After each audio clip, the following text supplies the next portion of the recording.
कहानी की शुरुआत में स्किप्टो नाम के एक आदमी को बाजार में दिखाया जाता है, जिसकी दुकान पर सबसे ज्यादा ग्राहक आते हैं। इस वजह से बाजार के बाकी सब दुकानदार उससे बहुत जलते थे। स्किप्टो को इन सब लोगों से कोई फर्क नहीं पड़ता था, क्योंकि उसका बेटा आरदी बहुत बीमार था, जिसका ऑपरेशन करवाना था और उसी के लिए वह पैसे जमा कर रहा था। बहुत कोशिशों के बाद स्किप्टो ने पर्याप्त पैसे जमा करके आरदी का ऑपरेशन करवाया। पहली बार आंखें खोलने पर वह एक ऐसे शख्स को देखता है जो काफी डरावना था। आरदी इस बात पर ज्यादा ध्यान नहीं देता और उसे अस्पताल से घर ले आया जाता है। उसकी माँ और पिता काफी निश्चिंत थे, किसी को कोई चिंता नहीं थी, लेकिन आरदी घर पर भी उस बूढ़े व्यक्ति को देखता था। आखिरकार आरदी यह बात अपनी माँ को बता ही देता है। माँ उसे डॉक्टर के पास ले जाती है। डॉक्टर उसकी आंखें जांचते हैं और कोई समस्या नहीं पाते। वह आरदी की माँ को बताते हैं कि शायद सर्जरी की चिंता की वजह से आरदी को मतिभ्रम हेलुसिनेशन हो रहा है। डरने की कोई बात नहीं है। यह सुनकर वे घर लौट आते हैं। सीन कट होकर हमें स्किप्टो को दिखाया जाता है। वह अपनी दुकान बंद कर रहा था। तभी दुकान के बाहर उसे एक पोटली मिलती है, जिसे उठाकर खोलते ही वह डर जाता है, क्योंकि उसके अंदर काले जादू का सामान था। वह यह सारा सामान कूड़ेदान में फेंक देता है और घर आ जाता है।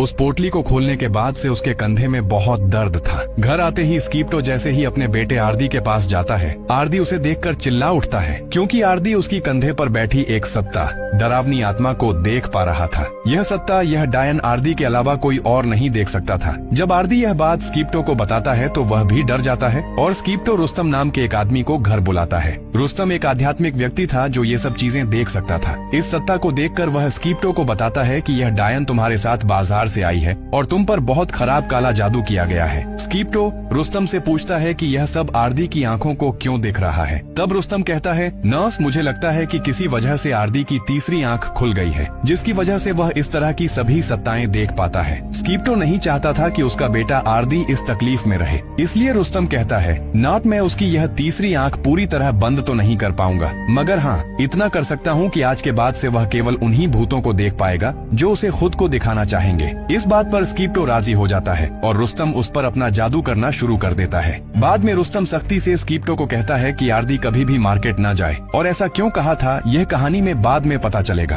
खैर, अब कहानी एक साथ 13 साल आगे बढ़ जाती है। आरदी बड़ा हो जाता है और हमें उनके पूरे परिवार को दिखाया जाता है, जो काफी खुशी से जिंदगी गुजार रहे थे। उस दिन के बाद से उनके साथ ऐसी कोई घटना नहीं हुई थी। आज आरदी कॉलेज में दाखिला लेने जा रहा था और कॉलेज की फीस जमा करने का आज आखिरी दिन था। स्किप्टो उसे फीस नहीं देकर गया था, इसलिए उसकी माँ कहती है, ना जाओ, तुम मार्केट से जाकर ले आओ। और यह सुनते ही उसके चेहरे का रंग उड़ गया, क्योंकि वह जानता था कि मार्केट में जाएगा तो उसे बहुत डरावनी चीजें दिखेंगी। उसकी माँ भी उसकी हालत जानती थी, इसलिए वह कहती है, आरदी देखो, तुम सीधा जाना, इधर उधर देखना भी नहीं, बस अपने पिता की दुकान पर जाकर उनसे पैसे लेकर घर चले आना। अपनी माँ की बात मानकर वह इधर उधर नहीं देखता, लेकिन मार्केट में कदम रखते ही खुद ब खुद उसके सामने कई भूत आ जाते हैं, जिन्हें देखकर वह बहुत डर जाता है। खैर, आरदी आखिरकार अपने पिता के पास आने में कामयाब होता है। अपने पिता की दुकान के बाहर खड़े होकर वह अपने पिता और चाचा की आवाज सुनता है। उसका चाचा स्किप्टो से कहते हैं, इतना लालची मत बनो, जो कर रहे हो वह ठीक नहीं है। लेकिन स्किप्टो उनकी बात का कोई जवाब नहीं देता।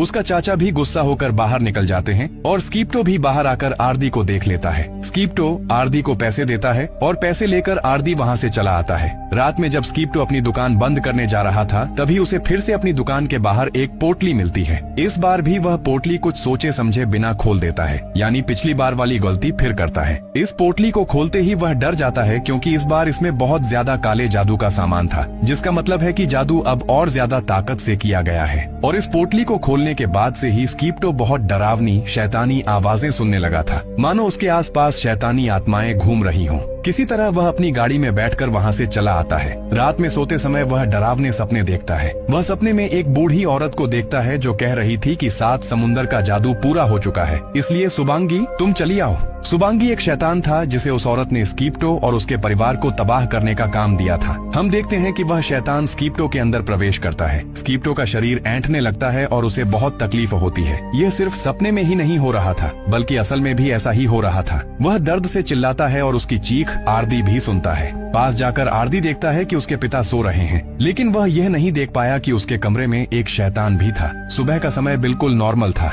जब सब नाश्ता कर रहे थे तभी स्कीप्टो को खून की उल्टी शुरू हो जाती है। उस उल्टी के साथ कीड़े भी निकलते हैं। यह देखकर सब डर जाते हैं। उसे डॉक्टर के पास ले जाया जाता है। डॉक्टर उसकी बीमारी का कारण नहीं समझ पा रहे थे और सब चिंतित हो जाते हैं। स्कीप्टो को उसके दुकान के कर्मचारी आकर बताते हैं, आप पर काला जादू किया गया है, इसलिए आप ऐसे बीमार हैं। स्कीप्टो उनकी बात पर विश्वास नहीं करता और उन्हें वहाँ से चले जाने को कहता है। चूँकि स्कीप्टो बीमार पड़ गया था, इसलिए स्कीप्टो की पत्नी दुकान चलाने लगी और इस तरह घर अकेला हो गया। एक दिन आरदी का छोटा भाई जब घर आता है तो वह घर में अजीब चीज महसूस करता है। एक दरवाजा खुद ब खुद खुल रहा था, जिसके अंदर वह चला जाता है। बाहर जाकर वह देखता है कि वहाँ वही पोटली थी जो पहले स्कीप्टो को मिली थी। ये क्या चीज है, यह जाने बिना ही वह उसे खोल देता है। पोटली खुलते ही उसके साथ भी वैसी ही अजीब चीजें होनी शुरू हो जाती हैं। वह भी शैतानों की डरावनी आवाजें सुनने लगता है। वह समझ जाता है कि यह काले जादू की पोटली थी। इस सब की वजह से बच्चे की हालत बहुत खराब हो जाती है। रात में जब सब घर लौटते हैं तो वे देखते हैं कि आरिफ को बहुत तेज बुखार है। साथ ही स्कीप्टो की हालत भी और ज्यादा खराब होने लगी थी। आरदी स्कीप्टो के कमरे से अजीब आवाज सुनता है। वह जाकर देखता है कि स्कीप्टो ऐसे छटपटा रहा है जैसे कोई उसका गला घोंट रहा हो, लेकिन यह कौन कर रहा था? आरदी यह नहीं देख पाया। वे स्कीप्टो को अस्पताल ले जाते हैं। उसका शरीर बिल्कुल बेजान हो गया था। डॉक्टर बताते हैं कि वह कोमा में चला गया है।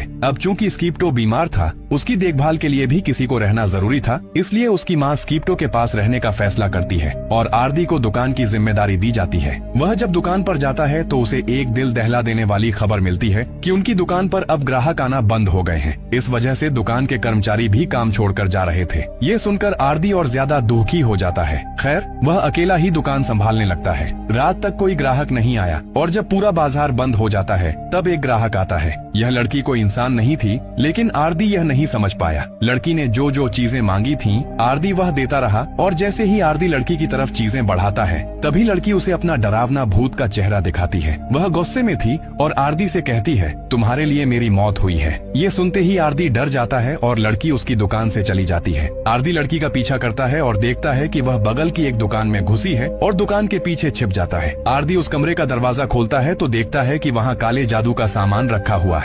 कुछ ही देर में उस दुकान का मालिक भी वहाँ आ जाता है और आरदी को पकड़कर डांटने लगता है। डर कर आरदी घर वापस आ जाता है। वह समझ गया था कि उन पर काला जादू किया गया है, इसलिए वह रुस्तम को बुलाता है, वही शख्स जिसने पहले भी उसका इलाज किया था। उनके घर आते ही वह आदमी चिंतित हो जाता है, क्योंकि इतना ताकतवर काला जादू उसने पहले कभी नहीं देखा था। वह जल्दी से उन्हें कुछ बैंड देता है जो उनकी रक्षा करेंगे, लेकिन अब शायद इन बैंड से भी कुछ होने वाला नहीं था, क्योंकि आरदी के भाई आरिफ की तबीयत बहुत खराब हो जाती है और उसकी मौत हो जाती है, जो आरदी को पूरी तरह से तोड़ देती है। वह गुस्से में आकर अगले ही दिन अपने चाचा के पास गया और उन्हें बुरा भला कहने लगा और कहा, बताइए क्यों कर रहे हैं ये सब? मेरा भाई भी तो मर गया, अब क्या हम सबको मारना चाहते हैं? बंद कीजिए यह काला जादू। तब उसके चाचा उसे एक बहुत बड़ी सच्चाई बताते हैं। बेटा, काला जादू मैंने नहीं किया, बल्कि इसकी शुरुआत तुम्हारे पिता ने ही की थी। वह बताते हैं कि कुछ साल पहले जब तुम्हारे पिता के पास कोई नहीं था, मैंने ही तुम्हारे पिता को यह दुकान बनवा कर दी थी। उसने बहुत मेहनत की थी, उसी वजह से उसकी दुकान चलने लगी, लेकिन लोगों को यह सहन नहीं हुआ। यहाँ के बाजार का एक नियम है कि लोग अपने दुश्मन को खत्म करने के लिए काला जादू करते हैं, और लोगों ने स्कीप्टो पर भी वैसा ही करना शुरू कर दिया। स्कीप्टो पहले कुछ नहीं समझ पाया, फिर मैंने स्कीप्टो को सारी कहानी बताई।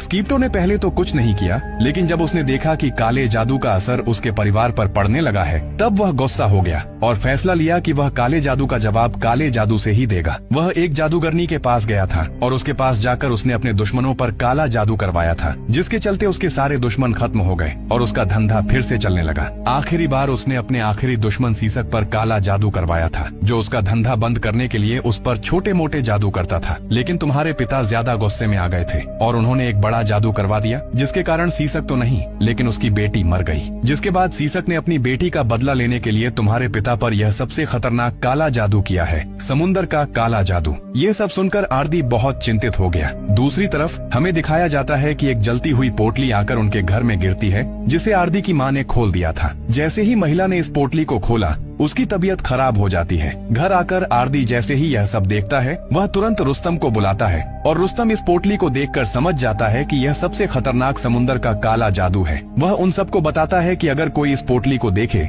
तो वह कभी भी इसे हाथ न लगाए। वह आरदी को कहता है कि तुम अभी तक इसीलिए जिंदा हो क्योंकि तुमने आज तक यह पोटली नहीं खोली। इससे पहले एक पोटली तुम्हारे भाई ने खोली थी, वह मर गया, और उससे पहले पोटली तुम्हारे पिता ने खोली थी और वह अभी तक कोमा में है। रुस्तम वह जादू की पोटली लेकर यहाँ से चला जाता है और कहता है कि मैं इसका हल भी ढूंढूंगा, तुम बस अपना ख्याल रखना। लेकिन आज सिर्फ ख्याल रखने से काम नहीं चलता। एक पक्षी के रूप में एक शैतान आरदी की माँ के घर आता है और उनका गला घोंटकर उन्हें मार देता है। आरदी बहुत टूट चुका था, उसकी बहन के अलावा उसके पास कोई नहीं था। वह अपना बदला लेना चाहता था, अपने पिता का बदला लेना चाहता था। रुस्तम उसके पास आता है और रुस्तम उसे बताता है कि मुझे पता चल गया है यह कौन सा जादू है। यह जादू सुबांगी शैतान की मदद से किया गया है, जिसे जगाना इतना आसान नहीं है। इसे जगाने के लिए 7 समुंदर का पानी इस्तेमाल करके जादू किया जाता है, जिसके बाद यह शैतान जाग उठता है। अगर तुम्हें इस सुबांगी शैतान को मारना या सुला देना है तो तुम्हें वह 7 समुंदर का पानी लाकर अपने पिता को शुद्ध करना होगा, जिसके जरिए उस शैतान को जगाया गया है। यह काम इतना भी आसान नहीं था। उन्हें कैसे पता चलेगा कि समुंदर के किस हिस्से से पानी लिया गया है? यह जानने के लिए रुस्तम फैसला करता है कि इनकी तीसरी आंख भी खोल दी जाएगी। आरदी की तीसरी आंख पहले से ही काफी हद तक खुली थी। रुस्तम फैसला करता है कि उसकी बहन की भी तीसरी आंख खोल दी जाएगी ताकि उन्हें अपना मिशन पूरा करने में मदद मिले। आरदी और उसकी बहन अपनी यात्रा पर निकल पड़ते हैं। दूसरी तरफ हमें दिखाया जाता है कि रुस्तम स्कीप्टो का ख्याल रखने के लिए अपना जादू शुरू कर देता है ताकि कोई भी खराब या काला जादू स्कीप्टो पर असर न डाल सके। वे आखिरकार पहले समुंदर के पास पहुंच जाते हैं जहां एक छोटा मंदिर बना हुआ था। उन्हें यहां से सिर्फ पानी लेना है, लेकिन यहां मौजूद शैतानी आत्माएं उन्हें बहुत डराती हैं, पानी लेने नहीं देती। लेकिन स्कीप्टो की बहन उसे चकमा देकर आखिरकार वे यहां से पानी लेकर आगे बढ़ जाते हैं। उनकी खुली तीसरी आंख ही बाकी 6 समुंदर में बने मंदिर ढूंढने में मदद करती है और हर समुंदर पर पहुंचकर वे बहादुरी से शैतानी शक्तियों से लड़ते हैं और अपने पिता को बचाने के लिए पानी लाने में कामयाब होते हैं। लेकिन अभी भी एक बड़ा ट्विस्ट है, वे अपने पिता को बचा पाएंगे या नहीं, क्योंकि उन्हें घर पहुंचते पहुंचते पूरी रात लग जाती है। और यहाँ हमें सुबांगी शैतान को दिखाया जाता है जो उनके घर पहुंच गया है उनके पिता को मारने के लिए। सुबांगी को रोकने के लिए रुस्तम लगातार अपना जादू कर रहा था, जिसके चलते सुबांगी को थोड़ी तकलीफ हो रही थी। इसलिए सुबांगी स्कीप्टो को मारने से पहले रुस्तम को ही मारने की योजना बनाता है। यह अजीब डरावना सींगों वाला शैतान पहले रुस्तम पर ही हमला करके उसे मार डालता है और फिर घर में उसकी नजर आरदी के चाचा पर पड़ती है। यह शख्स भी कहीं उसका मिशन बर्बाद न कर दे, इसलिए सुबांगी इसे भी मारने का सोचता है। उसका गला पकड़कर अपने बड़े बड़े हाथों से वह घोंटकर उसे मार डालता है। और इसी के बीच हम देखते हैं कि बाहर आरदी की गाड़ी आ गई है।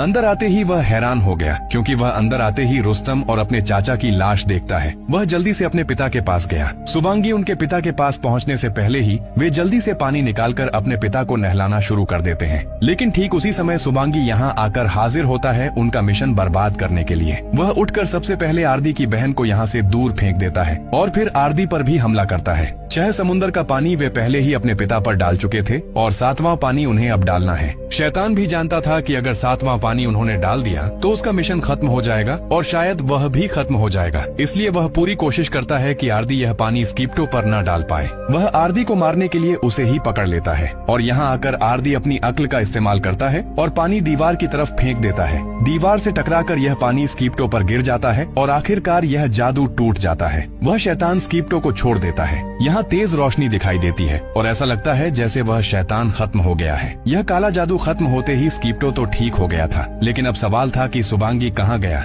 हम देखते हैं कि वह शख्स सीसक जिसने स्कीप्टो पर यह जादू करवाया था, वह अपनी दुकान पर जाकर देखता है कि मोमबत्ती बुझ गई है। वह जल्दी से डरकर अपनी जादूगरनी के पास गया। जादूगरनी भी बहुत घबराई हुई थी और कोई जादू की तैयारी कर रही थी। वह सीसक को बताती है कि अगर सुबांगी अपना मिशन पूरा नहीं कर पाता तो वह आकर उन्हें ही मार डालता है जिन्होंने उसे जगाया है। स्कीप्टो के बच्चों ने उस जादू का तोड़ ढूंढ लिया था। सुबांगी अपना काम पूरा नहीं कर पाया है और अब वह किसी की जान लिए बिना सोएगा भी नहीं। वह सिर्फ हम दोनों की जान लेने किसी भी वक्त यहाँ आ जाएगा। वे बात कर रहे थे, ठीक तभी पीछे से सुबांगी आ भी गया, जिसे देखते ही जादूगरनी बहुत डर गई। वह अपनी मौत को अपने सामने देख रही थी। सुबांगी अपने बड़े बड़े हाथों से उसका गला घोंटकर उसे मार डालता है। बाद में सुबांगी सीसक को भी मार डालता है और यह सारा जादू का खेल यूं ही खत्म हो जाता है। कहानी के पोस्ट क्रेडिट सीन में हमें स्कीप्टो को दिखाया जाता है, जिसने अब आरदी और अपने परिवार से वादा किया है कि वह अब कभी यह काला जादू नहीं करेगा। और बस यही दिखाकर ये मूवी यहीं खत्म हो जाती है।